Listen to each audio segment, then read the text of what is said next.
Do the Palestinians have a right to a separate state? No, I don't think they do, but... Israeli officials, starting with Prime Minister Benjamin Netanyahu, are now openly discussing the ethnic cleansing of Palestinians in Gaza. 5, 4, 3, 2, 1.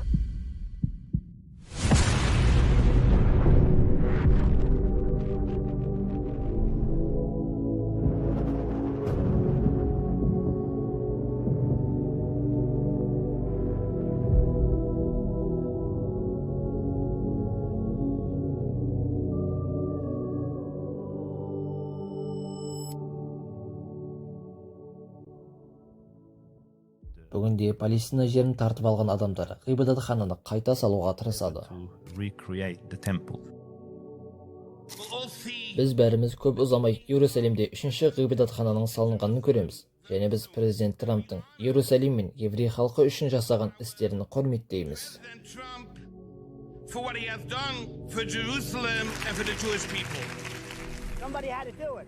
Біреу мұны істеу керек еді. Мен таңдалған адаммын. Және менің сенуіме жақсы себеп бар. Дональд Трамп күнәларды өтейтін таңдалған адам. Ол қасиетті ғибадатхананы орнатуға, Иерусалимдегі бүкіл адамзатқа үстемдік ететін Яхуди патшасын орнатуға жәрдемдеседі.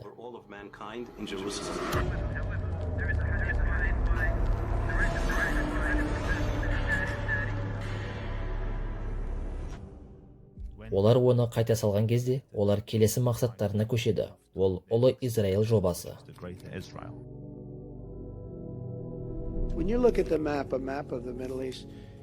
Таяу шығыстың картасына қарасаңыз, Израиль бұл алып жерлердің қасында өте кішкентай нүкте. Шынында өте кішкентай. Олар тіпті былай дейді. Мұны соншалықты кішкентай етіп көрсетуге болады ма екен? Кейбір израильдіктердің шынайы ұмтылыстарын көрсететін карта бар. Оны тіпті кейбір солдаттар формаларына таңба ретінде жүргізеді. Олар мұны ұлы Израиль деп атайды. Міне картада осылай көрінеді. Бұл картада оккупацияланған жерлермен қоса Ливан мен Иордания түгел, Сирияның көп бөлігі, сондай-ақ Мысырдың, Ирактың, Кувейттің және Сауд Арабиясының үлкен аумақтары көрсетілген. Тіпті Түркияның аз ғана бөлігі де кірген.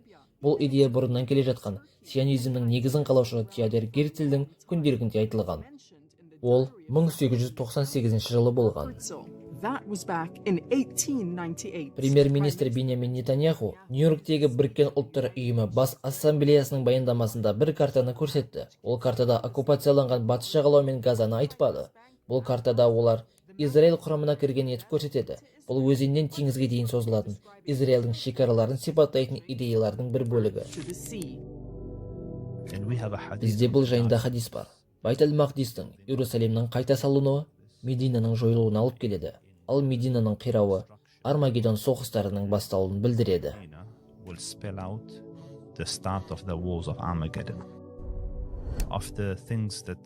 Израиль ұрпақтары кейбіреулерінің сенімі бойынша, егер олар Мәсіхке, Машиахқа лайықты болса, ол қайта оралады деп сенеді. Олардың сол лайықтылыққа жеткізетін істердің бірі Сүлеймен пайғамбардың храмын қайта салу.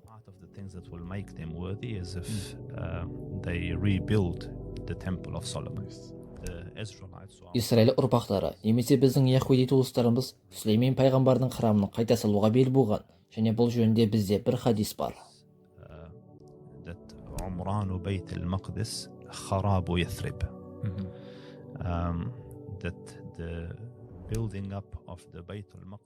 Байт-аль-Мақдистің салынуы Мәдина қаласының күйреуімен аяқталады деген хадис бар. Егер осы хадисті басқа діндердің сенімдерімен қазіргі болып жатқан жағдайлармен байланыстырып қарасақ, мүмкін болатын сценарийдің бірі мынандай болады. Палестина жерін қазіргі уақытта басып алған сионистер, немесе адамдар Сүлеймен пайғамбардың храмын қайта салуға ұмтылады. Храм салынғаннан кейін олардың келесі мақсаты ұлы Израиль жобасын жүзеге асыру болады.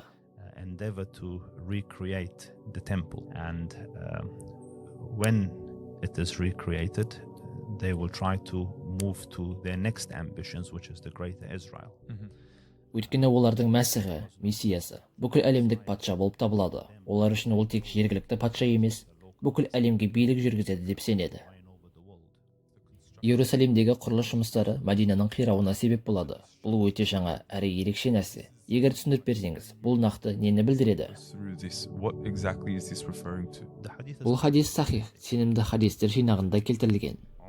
بيت المقدس خراب يثرب وخراب يثرب خروج الملحمة وخروج الملحمة فتح القسطنطينية وفتح القسطنطينية خروج الدجال. The hadith says that Хадисте айтылғандай, Байтел-Мақдистің, яғни Иерусалимдегі ғибадатхананың немесе храмның қайта салынуы тура мағынасында қасиетті үй дегенді білдіреді. Бұл жерде Мәсжид Әл-Ақсаны меңзеп отыр. Сол үйдің қайта салынуы Мәдинаның қирауынан аяқталады. Ал Мәдинаның қирауы Армагеддон соғыстарының, яғни ұлы соғыстардың бастауы болады. in the destruction or the ruin of Medina, and the ruin of Medina will spell out the start of the wars of Armageddon, Malhama, the great wars, and the Армагеддон соғыстары Константинаның, яғни Константинопольдің ашылуына немесе жеңілісімен аяқталады. Бір көзқарас бойынша Константиннің екі қаласы болған, бірі кейінірек өзі салған Константинополь, екіншісі қазіргі Рим қаласы. Қалай қарасаңыз да Константин қаласы жеңіске жетеді, немесе ашылады. Бұл өз кезегінде Мәсіх Дәджал кезеңінің бастауына себеп болады. Бірақ менің ойымша бұл оқиғалар практикалық тұрғыдан үлкен Израиль жобасына тікелей байланысты. in the age of the Dajjal. But it is Өйткені ғибадатхананың, яғни Сүлеймен пайғамбардың храмының салынуы, олардың Иерусалим маңындағы барлық қарсылықты жойып, қала толық бақылауға алынғанын білдіреді. Мүмкін ғибадатхана емес, айналасындағы аймақтардың да толық қайта салынуы осыған кіреді. the temple and building up the areas around it, perhaps. And Мешіт Әл-Ақсада жойылуы мүмкін бе? Иә. then with this will Содан, осыдан кейін менің есептеуімше, олар үлкен Израиль идеясын жүзеге асыруға тырысады. Бұл олардың ойынша қазіргі шекаралардан әлдеқайда кең аумақты қамтиды. Осы жоспардың аясында сол аумаққа жақын және маңайындағы мұсылман қалалар шабуылға ұшырап, жойылып кетуі әбден мүмкін.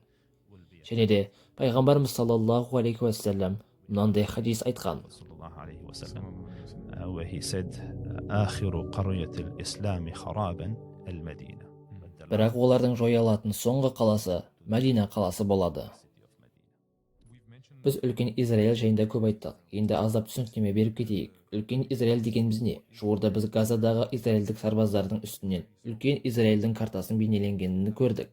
Біз сондай-ақ қаржы министрінде байқадық. Бұл қазіргі шекаралардан мүлде өзгеше. Және олар өзеннен теңізге дейін деген сөз тіркесіне қатты ашуланады. Бірақ бұл тіпті өзеннен теңізге дейін шекарасынан әлдеқайда асып түседі. Олар Иорданияның, Сирияның кейбір бөліктерін басып алуды көздеуі мүмкін. Біз Израильдің қаржы министрін осы үлкенірек Израиль картасын мінберде көтеріп сөйлегенін көрдік. Енді осыны бізге түсіндіріп берсеңіз, бұл идеяның артында қандай мақсат бар? Неге олар осыған соншалықты қызығады? Ұлы Израильдің идеясы алғаш рет 1918 жылы Британ мандаты күшіне енген кезде пайда болды. Сол кезде Уинстон Черчиллдің өз аузымен айтқаны бар. Олар тек жергілікті шекаралармен шектелмейді. Олар кеңейеді. Бұл алдын ала белгілі болды. Олардың қолында ең заманауи қару-жарақ, мол байлық, ақша және халықаралық қолдау бар. Сондықтан олар арабтарды бұл аумақтан ығыстырады. Бұл саяси деңгейде әлемнің ірі державалары арасында белгілі және қабылдайтын жағдай. Олар 1948 немесе 1967 жылғы шекаралармен шектелмейді. Олар ұлы Израильдің шекараларымен өмір сүреді. Бұл ойды кейбір қоныстанушылар, равильдер және саясаткерлердің сөздерінен байқауға болады. Ұлы Израильдің келесі қадамы, біз Израиль қаржы министрі сөйлеген кезде мінберде көрген карта. Сол картаны Израиль сарбаздарының иықтарында көруге болады. Бұл карта Иорданияның барлық және Сирияның кейбір бөліктерін қамтиды. Әрі ол өзеннен теңізге дейінгі деген ұғымнан әлдеқайда кең. Beyond the river takes up pretty much all of Jordan and parts of Syria. But even that is not the final. Бірақ бұл да олардың соңғы нұсқасы емес. Егер олар өздері көздеген немесе кітаптарында жазылған Израиль мемлекетін құрса, ол Ефраттан Нилге дейінгі аумақты қамтиды. Бұл да ресми түрде жазылған кейбір равильдер мен жетекшілердің сөздерінде кездеседі. Біз Ефраттан бастап бәрін аламыз, оған Мәдинаны қосса. Бірақ пайғамбарымыз саллаллаху алейхи уассалам бізге соңғы қиратылатын қала Мәдина болатынын айтты. Және басқа бір хадисте сол қиратудың қалай болатынын сипаттап берген. Other hadith gives an example of what will happen, how the destruction.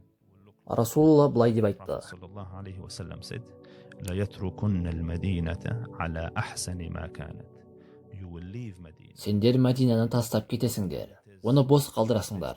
Ол бұрын соңды болмаған ең жақсы күйінде тұрса да. Мен бұл хадисті былай түсінемін. Ғимараттарда сол қалыпта тұрады, қонақ үйлерде, бау-бақшаларда орында болады.